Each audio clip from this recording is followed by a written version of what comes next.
Furthermore, Russo also uses periodic sentences throughout his speech to capture the audience's attention, through having the main point at the end of the sentence. When Russo states the first part, the audience wants to be told more. For example, the first sentence says, "And it's worse than a war, because during a war people are united in a shared experience." This part of the sentence leaves the audience on what feels like a cliffhanger. The audience is going to want to know more about what is that one thing that is talked about that is worse than war. Thus, they are going to keep on listening.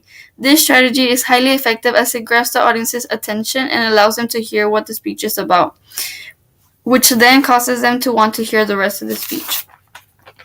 Additionally, Russo's parallelism in his speech allows the audience to understand his argument. His use of parallelism in his first paragraph emphasizes his argument and how nothing is being done over the disease, because it doesn't affect the predominant population. This strategy, as it is being repeated, serves to make his argument clear to the audience, thus the audience can understand the motives of the speech. Russo's use of periodic sentences and parallelism grasp and present a clear argument to the audience. Moreover, Russo uses the appeals, pathos and ethos to influence the audience that action needs to be taken in order to change how AIDS is perceived.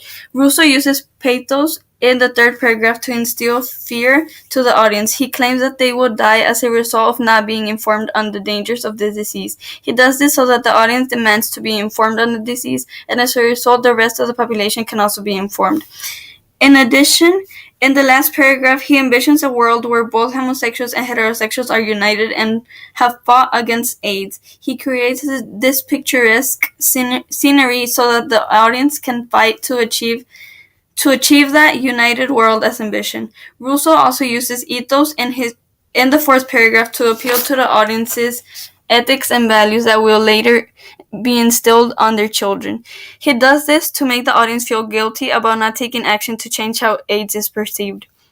Both the use of pathos and ethos motivate and encourage the audience to take action to be informed on this disease. Through the use of the devices used, Russo creates a exceedingly motivating tone to cause those who are affected to see the injustices faced and insist for change.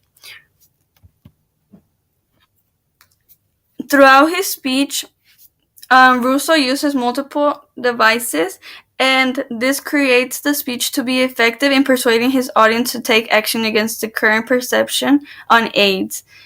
Also, this speech is unique in the fact that no one really talks about the struggle that people have gone through to be informed on AIDS. You should vote for me because it was this speech that has led us to be informed on these diseases that affect a majority of the population today.